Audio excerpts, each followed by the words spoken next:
돈 얼마 빌려줘야 했는데 차용증 그럼 내놔. 너 인감대와 이러면은 되게 좀 섭섭해하고 야박하다고 생각해서 헤어지자고 하지 않을까? 법원이 객관적인 여러 정황 사실들을 보고 판단하는 거는 그냥 일반인의 법감정으로 봤을 때 이거는 좀 에반데? 이거를 연인 사이에서 줬다고 할 수 있나? 이러면은 대여가 되는 거고. 다음으로 조금 이거는 거의 좀 확실하게 좀 대여라고 볼 수 있을 것 같아요. 이거는. 그리고 이거 얘기해줘야겠다. 형사상 고소 사기죠. 경찰관들을 탓하고 욕하는 게 아닙니다. 여기서 진짜 분명히 말하고 들어가는 거예요. 저는 진짜 대한민국 경찰 검사님들, 판사님들 다 존경합니다. 아주.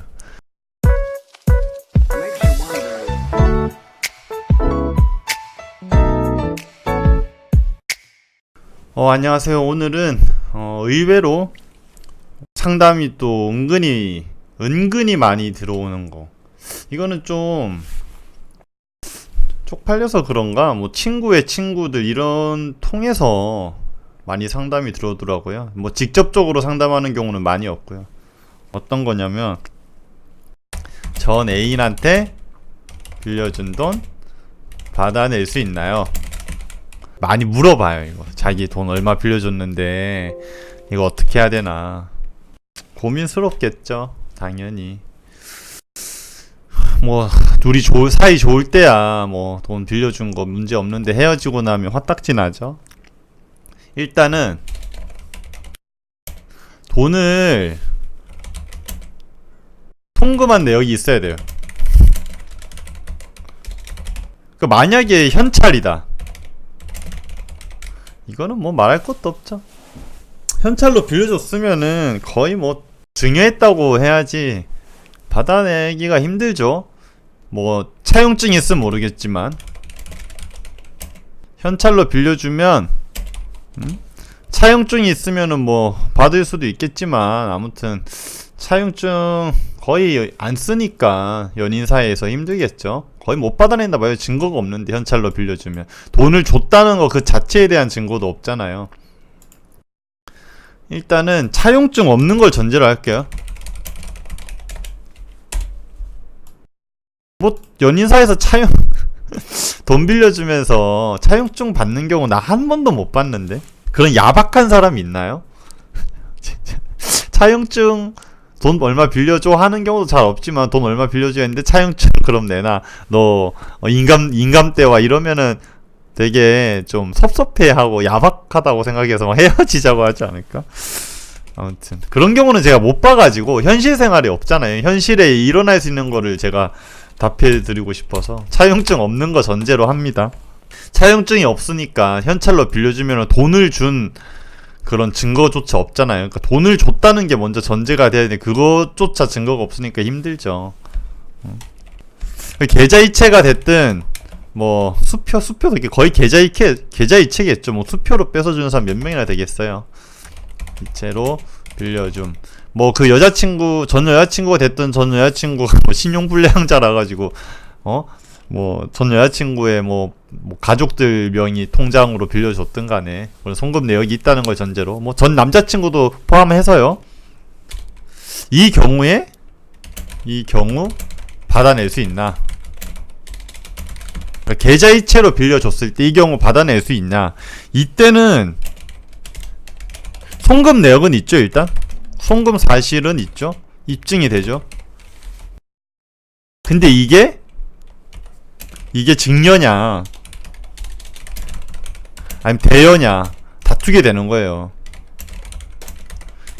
그리고 법원은 어떻게 판단하면은 그냥 이걸 모르잖아요. 송금한 사실은 있지만 이게 증여인지 대여인지 뭐 차용증이 있으면 당연히 대여로 보고 그럴 텐데 그런 증거가 없으니까 그러니까 법원에서는 그 당시 돈을 준 그 당시에 객관적인 여러 정황 사실을 보고 객관적인 여러 정황 사실들을 보고 이게 대여인지 아니면 증여인지 판단하게 되는 거예요. 그 객관적인 사실에 대해서 여러 정황에 대해서 제가 한번 말씀해 드릴게요. 일단은 힘든 경우부터 얘기해 드릴게요. 동거를 하고 있어요. 그리고 뭐 돈을 빌려준 게 예를 들면 카드야.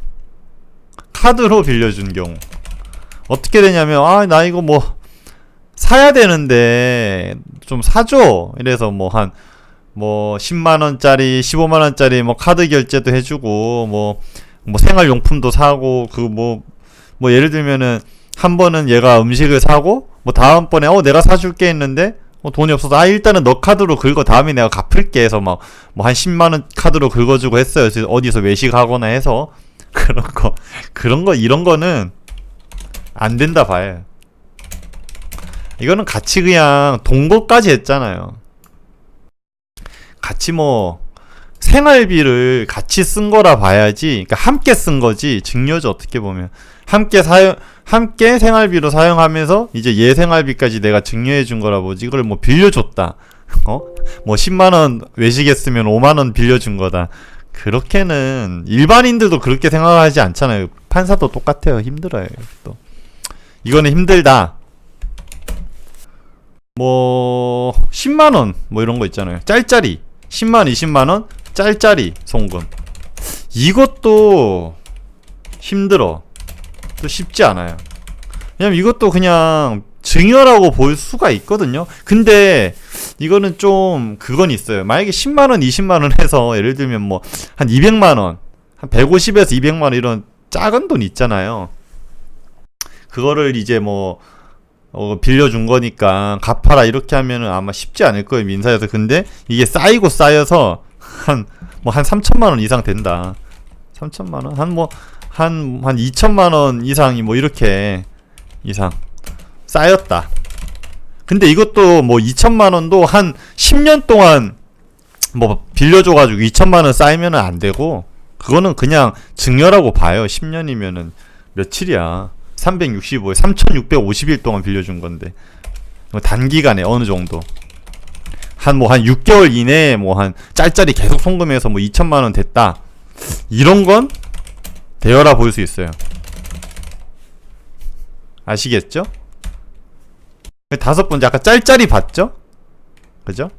짤짤이 말고 이제 뭐 한 이런 거는 인정되기 좀 쉬워요. 근데 만원씩 좀 큰 단위로 빌려줬다, 이거는 민사로 대여로 볼 가능성이 있음. 요거는 좀 가능성이 있는 거예요. 이거 큰 돈 아시겠죠? 이건 좀 판사가 봐도 이상하잖아. 사기는데 누가 뭐 100만원도 100만원 빌려줄 수 있지. 근데 뭐 500만원 1000만원씩 빌려주는 거는 좀 오바잖아요. 누가 사귀면서 이거를 뭐 이렇게 큰 돈을 또 빌려줘요. 아무리 뭐 그래도 뭐 빌려주는 경우도 있겠죠. 다만 이것도 사정이 있죠. 안 빌려주는 경우, 그러니까 이거 증여라고 볼 수 있는 경우가 있잖아요. 당장 생각했을 때 예를 들면 얘 그냥 빌려준 애가 월 수입이 막 1억이야. 그러면은 이거 500만원 1000만원씩 빌려줘도 생각할 수 있잖아요. 10분의 1도 안 되는데 월 수입에 이를테면 월 수입 200만원인 사람 입장에서는 뭐 20만원 빌려준 꼴이잖아요. 뭐 안 그래요?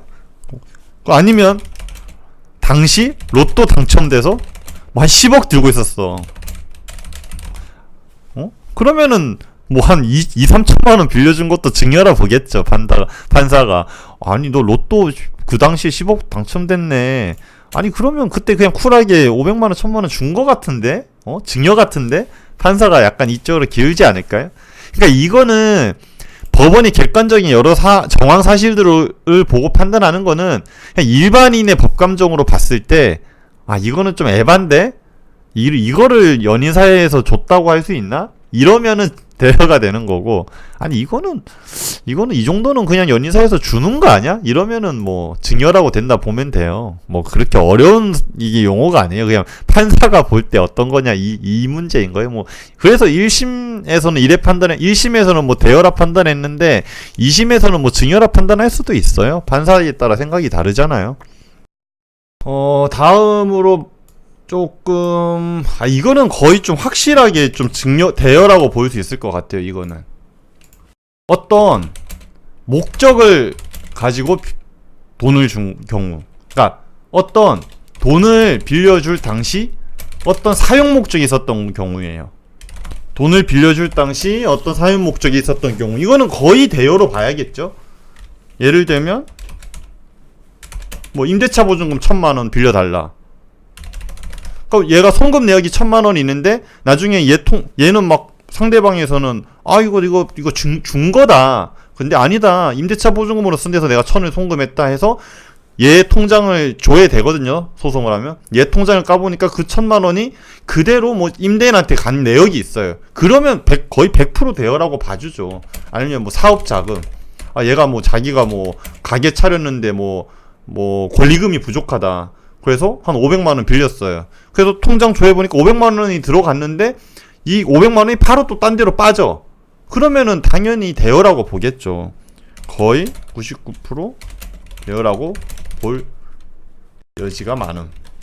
대여라고 봄. 이거는 여러분들이 생각해도 그렇잖아요. 이거 뭐 어떻게 이거를 증여라고 보겠어요. 이거 목적이 있고 그 목적대로 사용이 된 상황인데 이거를 증여로 보면은 그 판사가 진짜 약간 이상한 거지 사실. 그렇지 않아요? 그 다음에 뭐 거의 한 이 정도 선에서 정리될 것 같은데. 네? 그리고 이거 얘기해줘야겠다. 형사상 고소 사기죠. 이것도 뭐 많이 하는데 형사랑 사기로 고소하고 싶다. 훨씬 어려움. 일단 이거는 민사보다 훨씬 어려움. 왜냐면은 이제 민사는 그냥 돈을 빌려줬다. 그러니까 송금 내역이 있고 내가 증여가 아니라 빌려줬다. 이거가 있는데 형사상 사기는 하나가 더 있어야 돼요. 요건이. 기망이라는 요건이 필요해요. 돈을 빌려주면서 구라를 쳐야 돼요. 빌려줄 당시 구라를 쳐야 돼. 근데 이거 나 돈 다음 달에 갚을게. 돈 빌려줘. 이렇게 해서 돈을 빌렸는데 다음 달에 안 갚는 것도 돈을 빌려줄 당시 구라라고 보일 수도 있잖아요. 기망이라고. 너 한 달 뒤에 분명히 갚는데 놓고 왜 안 갚아? 그것도 기망이 될 수도 있어요. 근데 그거는 기망이 될 수도 있지만 또 이렇게 될 수도 있어요. 이 성립 어려운 이유. 일단은 차용증이 없죠? 변제기 정함이 없잖아요. 만약에 차용증이 있으면 2020년 뭐 1월 10일까지 갚는다 이런 게 있는데 뭐 2020년 1월 10일에 얘가 돈을 도저히 갚을 가능성이 없었던 거예요. 그 당시 뭐 재산 상황을 볼 때. 그러면은 이 기망이란 게 성립할 여지가 있는데 지금 얘기했잖아. 연인사에 차용증이 없잖아요. 그럼 일단은 변제기의 정함도 없으니까 기망의 성립조차 어렵죠. 뭐 언제까지 돈 갚는다고 얘기한 적 없잖아요. 그러니까 사기 인정 어려움. 근데 또 하나의 문제가 뭐 있냐면 상대방의 입장에서는 또 이런 변명이 통해요. 진짜로 빌릴 당시에는 갚을 생각이었는데 나중에 너무 상황이 안 좋아져서 못 갚았다. 그러면은 이게 또 기망이 인정이 안 돼요. 이렇게 되면 이게 제일 많아요. 이거는 일반적으로 연인사회 말고 일반 사업할 때도 이게 통해요. 왜냐면 돈을 빌릴 당시에는 사업이 어느 정도 잘 됐어요. 매출이. 근데 한 진짜 2달 있다가 예를 들면 지금 있잖아요. 지금 지금 코로나 바이러스 때문에 뭐 장사 안 되잖아요. 2달 동안에 그 바이러스 장사 안 돼가지고 막 난리가 나가지고 망했다. 갑작스럽게. 그래서 못 갚았습니다. 이러면 사기 인정도 안 돼요. 잘. 일반 사업을 해도 뭐 연인끼리에는 당연히 인정이 안 되겠죠. 그러니까 힘들다 보면 돼. 형사상 사기는 진짜로 이 기망이란 요소가 있기 때문에 추가로. 그죠? 만약에 이거 진짜인데 이거 제가 진짜 경찰관들 이거 진짜 제가 경찰관들을 탓하고 욕하는 게 아닙니다. 여기서 진짜 분명히 말하고 들어가는 거예요. 저는 진짜 대한민국 경찰 검사님들, 판사님들 다 존경합니다. 아주. 그러니까 만약에 근데 뭐 사기를 고소하러 뚜벅뚜벅 경찰서에 갔어요. 뭐 경찰서의 민원실에서 무슨 일로 오셨으니까 사기로 고소하려고요. 일단 사기라는 말을 들으면은 경찰관들이 그렇게 뭐 좋아하지 않아요. 경제범죄고 경제범죄인데 좀 일반 절도나 이런 거보다는 사기나 횡령이 화이트 범죄라서 그 입증이 쉽지 않거든요. 그리고 특히 사기는 이 기망이 인정이 안 되는 경우가 굉장히 많아요. 일단 경찰관들이 이 새끼 봐라 사기로 고소한다고 해서 무슨 일로 사기로 고소하려고요? 전 남자친구 전 여자친구가 돈 빌렸는데 헤어지고 나니까 안 갚아서요. 이거 사기잖아요. 이러면 진짜 99.99% 경찰관들이 웃으면서 얘기할 거예요. 아유 선생님 그거는 민사로 채무불이행이잖아요. 이 법원에 가야지. 그런 거 경찰서에 오시면 어떡해요 하면서 고소장을 안 받아. 접수 거부라고 하기는 좀 그런데 좀 설득을 하죠. 아니 선생님 그거 아이고 수사해도 의미도 없고 어차피 이거 사기 인정 안 됩니다. 뭐 이렇게 다 보내버려요. 근데 사실 그 말이 맞는 경우가 많아요. 아니 전 여자친구 전 남자친구한테 형사상 사기 인정되는 거는 아까 얘기했지. 이거는 될 수가 있어. 돈을 빌려줄 당시 어떤 사용 목적이 있었던 경우, 사용 목적을 특정한 경우, 그러니까 어디에 쓸 건데 얼마 줘. 근데 그거를 어디에 사용을 안 했거나 뭐 이런 경우 있잖아요. 그런 경우에는 사기가 인정될 수 있죠. 그리고 뭐 또 인정될 수 있는 거 뭐 있겠나? 좀 금액이 클 때는 좀 인정이 될 수 있어. 클 때. 진짜 한 4, 5천만 원 넘을 때 있잖아요. 넘어서 좀 커 금액이. 그러면은 인정될 수도 있어. 그것도 근데 10만 원, 20만 원 돈 가면서 짤짤이 말고요. 500만 원, 100만 원, 200만 원, 500만 원 이런 식으로 했는데 한 6개월에서 1년 사이에 4, 5천을 빌려가고 헤어진 상태예요. 근데 얘 보니까 없어. 갚을 능력이 아예 없는 애예요. 전 연인이 맨날 토토나 하고 스포츠 토토나 도박이나 하고 할 줄 알지.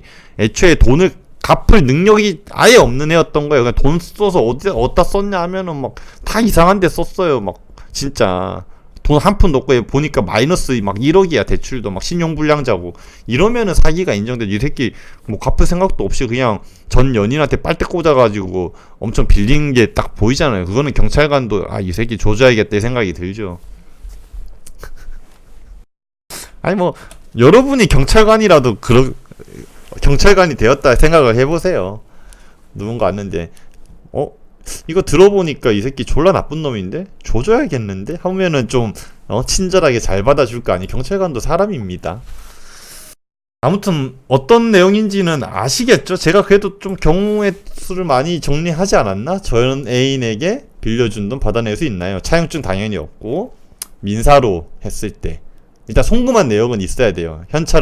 현찰로 주면 힘들다. 그 다음에 계좌이체로 빌려줬을 때는 동고를 하면서 카드로 짤짤이로 같이 사용한 거 이거는 거의 힘들다. 안 된다 보면 되고 10만원 20만원 짤짤이 선거 이것도 쉽지 않다. 다만 단기간에 장기간 말고 한 2, 3천만원 이상 되게 좀 목돈이에요. 그게 또 쌓여서 이러면 민사에서 대여라 보일 수도 있음. 대여라고 무조건 된다고 얘기한 거 아니에요. 근데 500만원 1000만원씩 좀 크게 빌려줬어. 이거는 대여로 볼 가능성이 좀 높아요. 그리고 돈을 빌려줄 당시 어떤 사용 목적이 있었던 경우에는 거의 대여라 봐야 돼. 반면 이제 이건 민사였고 형사 사기 고소는 진짜 훨씬 민사보다 힘들고 어지간하면 거의 잘 안 된다. 되는 경우는 거의 이거밖에 없어요. 돈을 대여할 당시 사용 목적을 특정했는데 이놈이 그 사용 목적으로 사용을 안 한 경우, 그리고 금액이 클 때 4, 5천만 원 넘어서 좀 금액이 좀 커요. 단기간인데 장기간 말고 단기간 이럴 때는 인정이 될 수 있다. 이래 보면 되죠.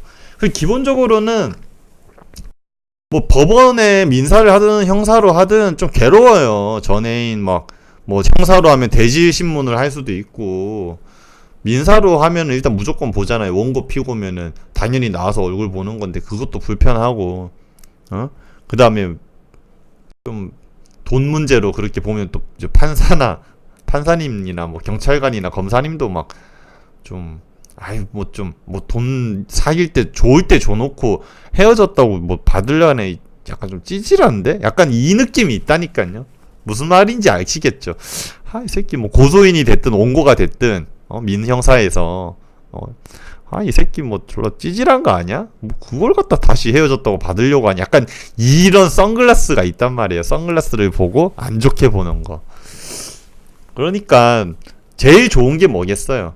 사귈 때 그 기분에 취해서 말도 안 되게 그렇게 큰 돈을 주면은 당연히 안 되고, 작은 돈을 빌려줬다 하면 그냥 쿨하게 줬다 하고, 헤어질 때는 그냥 한 2, 30만 원 빌려줬거나 뭐 한 100만 원짜리 뭐 사줬는데 헤어졌어요. 그러면은 그걸 또 받으려고 끙끙거리는 것보다는 그냥 자기 할 일 하면서, 그래도 사귈 때는 서로 사랑한 사이였을 거 아니에요. 그러니까 뭐 그래도 좀 많이 좋아하니까 뭐 100만 원, 200만 원씩 빌려주고 했을 거 아니에요. 뭐 그때 사랑했을 때 줬다 이렇게 생각해야지. 거기 끙끙거리면서 뭐 상담받으러 다니고 뭐 사기죄로 고소해볼까 경찰관 찾아가고, 이 자체가 본인한테 이제 본인의 정신적 건강이나 그런 거 막 알아보고 돌아다니면서 하는 그 손실, 그동안에 차라리 뭐 다른 일을 할 수도 있잖아요. 그거에 이제 비교를 한다면 과연 그런 게